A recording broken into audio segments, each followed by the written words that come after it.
کرنا شروع کی دیئے امی بعد اقلق دیئے سونے اے بکری دا اتنا دودھ میرے آقا نے فرمایا بطراؤں لے گیا جس وقت بطن بیاں چاہ دیئے میرے آقا نے فرمایا کہ بیاں چاہ دیا سیدنا صدیق اکبر فرمایا دے کہ لوگو میرے آقا داؤ موجزہ قیامت تک فرمایا کہ امت مصطفیٰ دی سنے دے رہے تو فرمایا کہ امی بابا دے سارے بکری دے دودھ نال مکمل تھی گئے برتن اقلق دیئے سونے او آج مکمل تھی چکے فرمایا کہ سونیا ہے تو کون فرمایا کہ میرے آقا کی نونا نہیں پوچھیا میرے آقا نے کچھ دے جس وقت تیران ٹھہر کریں دے دودھ پی کریں دے میرے آقا ہجرت کر دے مدینے لگے گئے شام دے وقت جس وقت ابو معبد ہے او کو خوشبو دے ہلے ہیں فرمایا کہ بڑی بڑی خوشبو سونی آئی ہے کیونکہ صحابہ اکرام فرمائے کہ جس وقت سونے مصطفیٰ کو لبانی ضرورت پویا اسا سونے مصطفیٰ کو پیرا چانا سے ضرورت نہ پوندی ہے اسا خوشبو دے ہلے پہنچے فرمایا کہ سنتے اتے پہنچ میں دیا سے ابو معبد لگ دے سونے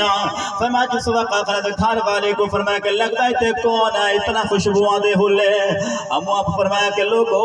امی بادہ کا لگ دیئے فرمایا کہ میرے شورا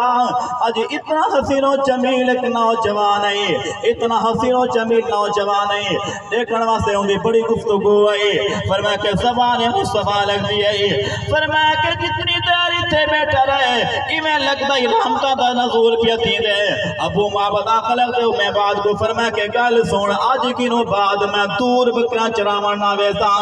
آخلق دیا کیوں فرمایا کہ حقیقت میں کو آگاہ کرنا ہے کہ میں مصطفیٰ دی فرمایا کہ سونے دی میں بھی زیارت کرا مسلمانوں جس وقت اے روزانہ سلسلہ شروع تھی گئے روزانہ جس وقت بکرا چراوڑ ویندہ فرمایا کہ پوچھ دائی او سونے مصطفیٰ دی تعریف سنوا جس وقت وہ پوچھے اے امو فرمایا کہ اے میری گھر والی او سونے دنا کیا ہے فرمایا کہ او میں ماں پت نے سونے مصطفیٰ دنا پوچھا نہ آئی عقل دیا کرمایا کہ میں نہ نہیں پوچھا اے میں کو ڈاننے فرمایا کہ اپنے ترتوں نے نہ رکھ رہے فرمایا کہ ان کا نام مبارک ہے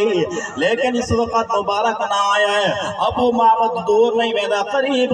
گزر دے جس وقت میرے آقا نے فرمایا کہ ایک جہاڑے امی معبد جس وقت سوتا گھن واسطے مدینے پاک کے واسطے گئی ہے فرمایا کہ نال اپنے بیٹے کو گھنتے گئی ہے ابو بکر صدیق نال ملاقات تھی ہے بیٹا اقل دے اماں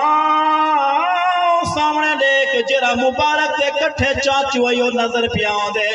اسے ملانو جس وقت میرے آقا سونے مصطفیٰ دو دیمانہ نے لیٹی ہے دیکھتے اقلق دے نو صدیق اکبر کو فرمایا کہ چاچو وہ مبارک کیتا ہے لیکن صدیق اکبر فرمائے دے کیرا مبارک یعنی اپنی طرف عشق دے نہ رکھایا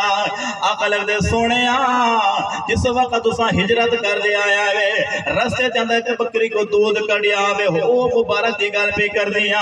صدیق اکبر پہچان فرمایا کہ او مئیے جے کو میں مادہ کلنگ دے سونے مصطفیٰ کن کھنڈ گئن میرے آقا دی ذات کن جس وقت کر میرے آقا نے انہاں کو کلمہ پڑھایا واپس لگے ہیں ابو معبد آقا دا جبال او خوشبو دے ہلے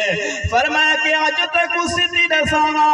جیدہ نام مبارک رکھے بتیاں دنیا کو محمد مصطفیٰ دیئے سبحان اللہ نعرہ تکبیر نعرہ رسالت نعرہ حیدری تاجدار ختم نبوت تاجدار ختم نبوت مسلمانوں